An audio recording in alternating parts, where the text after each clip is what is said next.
Bom, hoje nós vamos falar sobre formulários, tá? Os formulários do Google, né? O Google Forms. Nós podemos acessar o formulário de diversas maneiras. Eu posso entrar pelo Drive, né? Lá pelo meu Drive, pela minha conta do Drive e acessar o formulário criando um novo formulário. Ou pelo meu Google Sala de Aula, quando eu crio lá uma atividade com questionário, né? Que ele vai automaticamente criar um formulário para mim e eu venho aqui e entro e esse aqui é o formulário que foi criado, tá? Então vamos entender de maneira bem simples. Sempre ele vai ser salvo no meu Google Drive, mesmo que eu crie pelo formulário ou por qualquer outro meio. Então aqui eu venho colocando a minha primeira parte, né, que seria meu título. Avaliação mensal. Aqui eu venho uma descrição, por exemplo, esta prova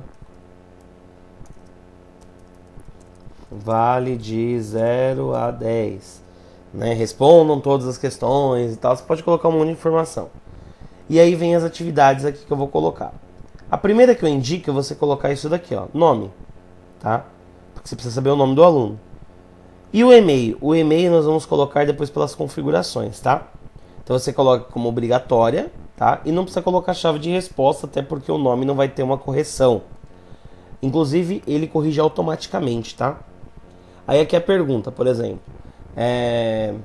Pode ser qualquer coisa. Quem descobriu o Brasil? Tá? Então a perguntinha aí simples. Aí eu venho colocando aqui. Cristóvão Colombo. Eu escrevi errado aqui, Colombo. Colombo, Cristóvão Colombo. Tá, só pra gente poder fazer. Pedro Álvares. Ou, sei lá. Sei lá, qualquer outro. Outra pessoa. Pronto. Certo? Aí eu criei aqui bonitinho, tá? Aí, por exemplo, eu quero colocar, tá, uma imagem, certo? Do Brasil. Então eu venho aqui, faço um upload do meu computador ou pego o URL de uma imagem da internet. Tá vendo? Ó, pesquisa de imagens. Eu posso colocar aqui, ó. Brasil. Então eu poderia colocar aqui, ó, a bandeira do Brasil e inserir na minha pergunta. Então, além de quem descobriu o Brasil, vai ter a imagem. Eu quero fazer uma pergunta de matemática e não consigo desenhar a fórmula. Você pode fazer um print, tirar uma foto do caderno que você criou e fazer aqui a imagem. Vamos dizer que para cada resposta, além do texto, por exemplo, eu quero colocar uma imagem também. Tá? Eu salvei essa imagem, ou é uma fórmula, ou alguma outra coisa em matemática, ou em artes, eu quero colocar um desenho já realizado e assim por diante. Então, por exemplo, aqui eu vou colocar o Cristóvão Colombo. Tá? Então eu coloquei a imagenzinha dele aqui e inseri. Então na minha questão vai ter a imagem dele. Tá? De Pedro Álvares Cabral também vou colocar aqui a imagem, ó. Aqui por pesquisa é uma maneira simples. Qual que pode dar um problema? Quando essa imagem sai do ar. Então o ideal seria você baixar essa imagem, salvar e depois você adicionar ela de novo, tá? Mas assim funciona, certo? Então eu criei aqui minha pergunta. Ah, legal, já fez a primeira. Ah, mas como que eu vou colocar nota? Chave de resposta. Aí ele vai me perguntar qual é a resposta certa, certo? E aqui eu ponho quantos pontos vale. Vamos dizer que essa questão vai valer 2 pontos, tá? E aí eu concluo. Então, automaticamente ele vai corrigir pra gente. Então é bem tranquilo. E aí aqui eu atribuo como obrigatória, tá? Até agora, super simples. Vamos lá. Aí eu venho aqui, por exemplo, adicionar uma pergunta, tá vendo? Posso adicionar um texto, um título, uma descrição, uma imagem, um vídeo. Então, por exemplo, posso adicionar um vídeo. E aí depois eu falo assim, ó, após assistir o vídeo, seguindo o vídeo acima, seguindo a imagem acima, então não precisa necessariamente uma pergunta. Eu posso ser uma imagem inteira aqui antes das questões, por exemplo. Um texto, prova de português, por exemplo, a gente adiciona um texto todo, depois, ó, relacionado à questão ao texto acima, responda as questões 4, 5, 6, por exemplo. Aqui, além de múltipla escolha, eu poderia colocar caixa de seleção, tá? Então, por exemplo, quais são estados da água, por exemplo, né? E aí eu venho aqui e coloco, por exemplo, gasoso, líquido, plasma, LCD, sei lá, e sólido, certo? Aí beleza, a mesma coisa, posso colocar imagem e tal, chave de resposta, e eu vou colocar todos aqui que são as respostas certas, tá? E aqui a pontuação. Beleza, eu tenho mais uma questão. Vamos adicionar mais uma. Aí eu venho aqui, ó, por exemplo, eu quero com resposta curta, igual não, resposta curta a gente já fez.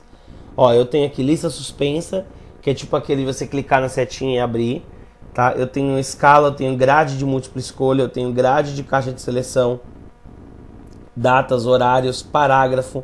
Parágrafo é tipo assim, faça uma redação, certo? Tema livre. Claro que a gente nunca vai fazer isso, mas... Tenho chave de resposta? Não, mas eu tenho que ter nota. Então eu crio a chave de resposta com nota e concluo. Porque depois você vai ler e corrigir e vai atribuir a nota. Obrigatório. Tá? E vamos colocar aqui então um diferente aqui, ó. Grade de múltipla escolha. Tá?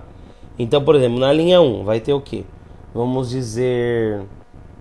Tá, vou adicionar só as linhas aqui, só pra gente entender como funciona. Tá? Adicionei umas linhas aqui, umas colunas e pus uma pergunta qualquer. Só pra gente visualizar. Chave de resposta, olha como que ela vai aparecer. Tá vendo? Então você consegue falar, por exemplo,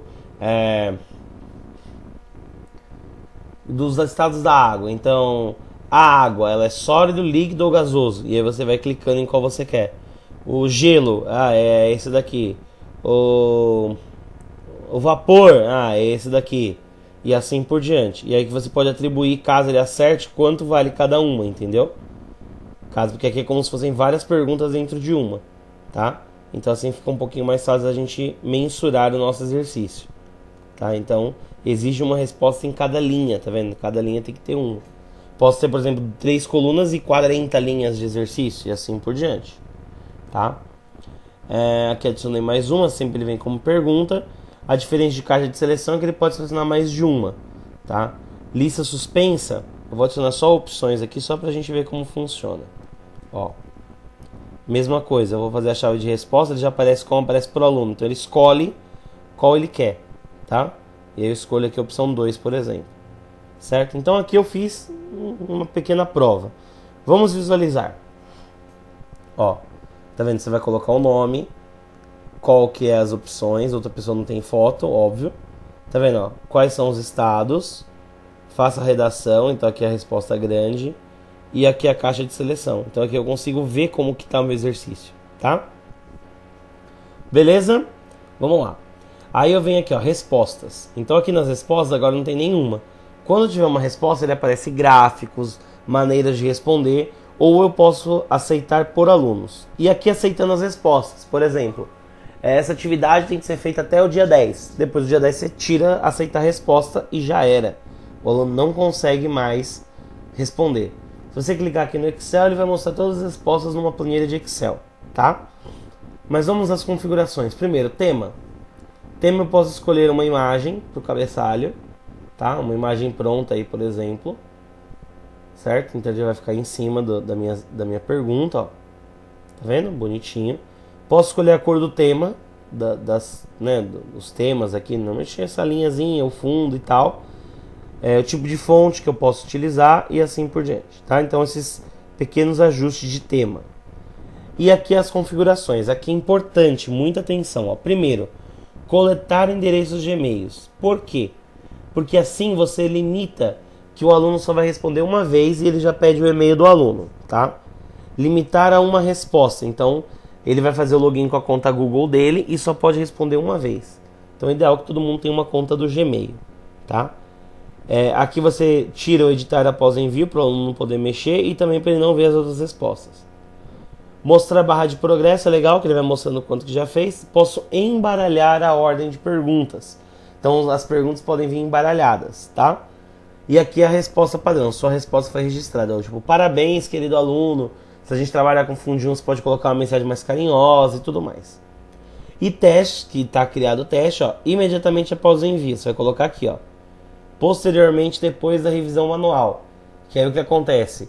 E depois essa nota vai por e-mail do aluno. Se você quiser, né? Você vai disponibilizar, você vai liberar a nota. Porque, por exemplo, a redação tem que ler, né? Então, isso é importante. As pessoas podem ver, né, as respostas erradas, corretas e os valores depois que já respondido, tá? Ou você pode tirar isso daqui também. Respostas certas e erradas, deixa só os valores. E aí tá pronto, né, o nosso questionário aqui, tá? E aí você pode também mudar o nome aqui do título, né? Então, avaliação mensal 1, né? Para mim não me perder depois nos arquivos do Google Forms. E aqui é o seguinte, se eu criei pelo Google Sala de Aula, como a gente viu em outro vídeo, eu não preciso enviar. Já está salvo, ele já habilita lá na atividade Sala de Aula, não vai entrar aqui, responder, voltar para lá e terminar. Mas, se eu estou criando isso direto do Google Drive para mandar para um aluno, eu tenho que enviar. Ao enviar, eu posso enviar para o e-mail dos alunos, então eu vou colocando, ele vai enviar por e-mail, tá? Posso incluir o formulário no e-mail, mas o ideal é que seja um link. E aí vem aqui, ó, tá vendo? Link. Vem aqui no compartilhar, coloco o URL curto, copio isso daqui e colo para o meu aluno responder. Então, uma maneira muito simples, tá? Algumas plataformas têm atividades já pronta, você só cria aqui no formulário e disponibiliza e já está pronto. Depende muito da plataforma de ensino. E esse aqui incorporar, você pode incorporar num site, num blog e assim por diante. Tá bom? No Facebook também, né? Dá para compartilhar lá. E é isso. Tá bom? Espero que tenham gostado. E depois teremos outros vídeos também sobre outros tipos de assunto. Tá bom? Muito obrigado e até a próxima.